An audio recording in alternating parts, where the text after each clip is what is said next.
Now, not all forms of tobacco are harmful, and there is no safe level of exposure to tobacco. But why is secondary smoking so harmful? Excellent.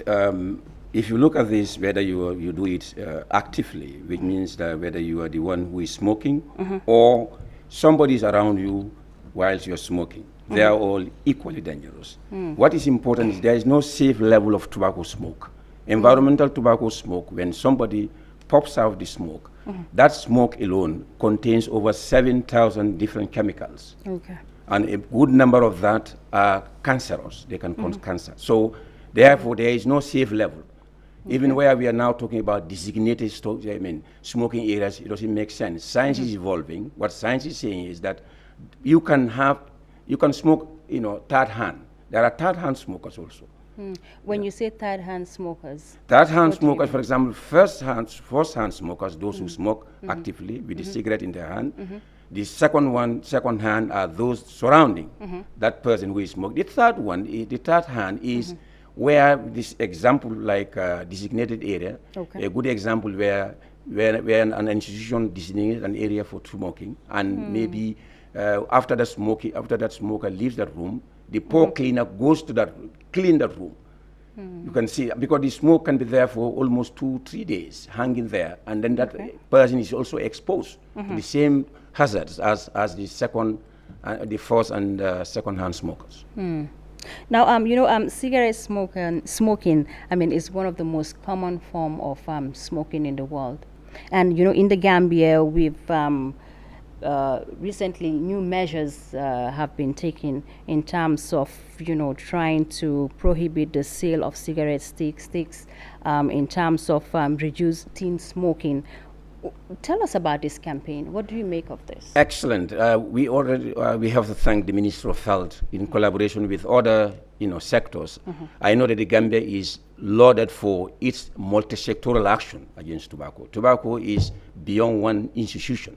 So the Ministry of Health has got a multi-sectoral tobacco control committee that goes around from time to time to what they call enforcing the Tobacco Control Act 2016. So one of the strategies that they're using is to sensitize, of course, the public, and at the same time go to different places where people smoke. So for us, what we are seeing, WHO is also supporting them technically in this direction, but we have to thank the Ministry of Health for that. That multi-sectoral action is going on because the Gambia has one of the best laws, tobacco control laws, and some people are certainly not happy about the 100% smoke-free. Like I said, those who don't know, probably they are advocating for designated areas for smoking. But as I said, the third hand smoking. So there is no safe level.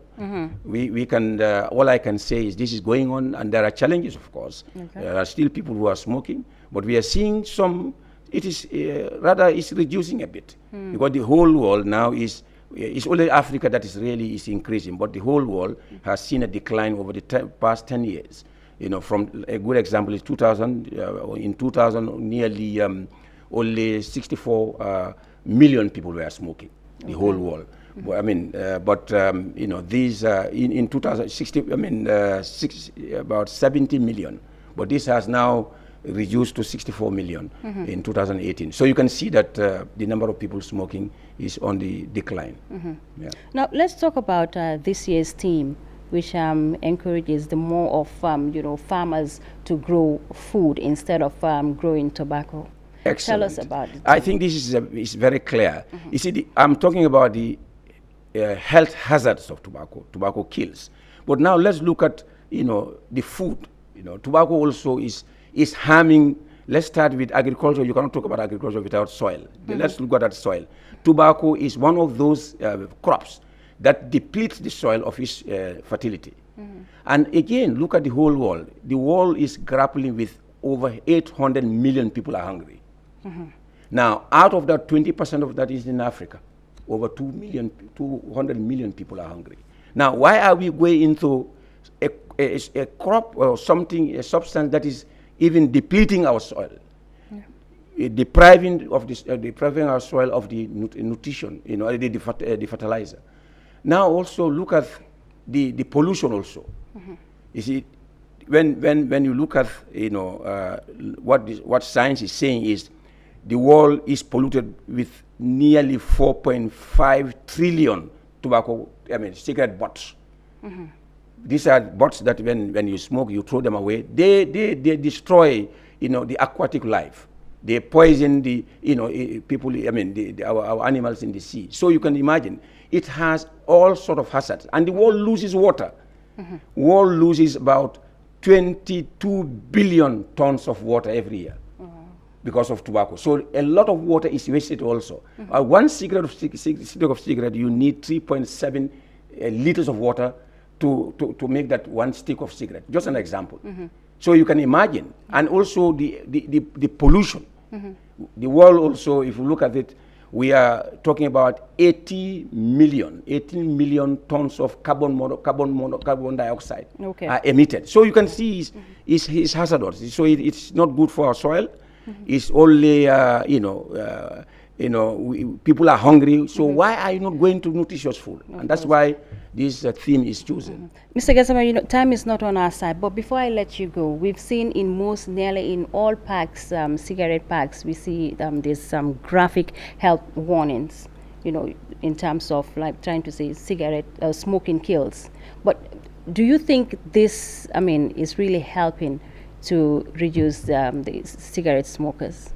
Graphic health warnings are science-based interventions. Yes, it has shown critically, without any doubt, that when you use graphic health warnings, you can reduce the number of people who smoke. Because the graphic health warning is for everybody. Those who can read and write, yes, the message will be there, smoking kills, but those who cannot read and write. So you need somewhere, you have to go, you have to also cater for them. And catering for them, you have to be graphic.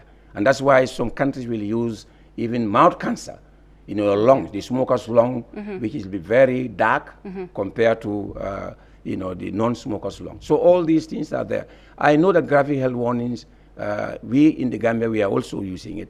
Of course, we have not done any research in terms of its effectiveness, but generally, graphic health warnings are very effective because when you see it, you are scared. Like what we have in the Gambia, we have a baby. You can see a baby, you know, a child, you know, you can see that depicts that, oh, smoking can harm the unborn child. So which means that children are very important. So why are you harming your children? So therefore, graphic health warning is important and it is making an impact. I will not say how much it has contributed to reducing tobacco in the country. I will not be able to, because we have not done any research on that.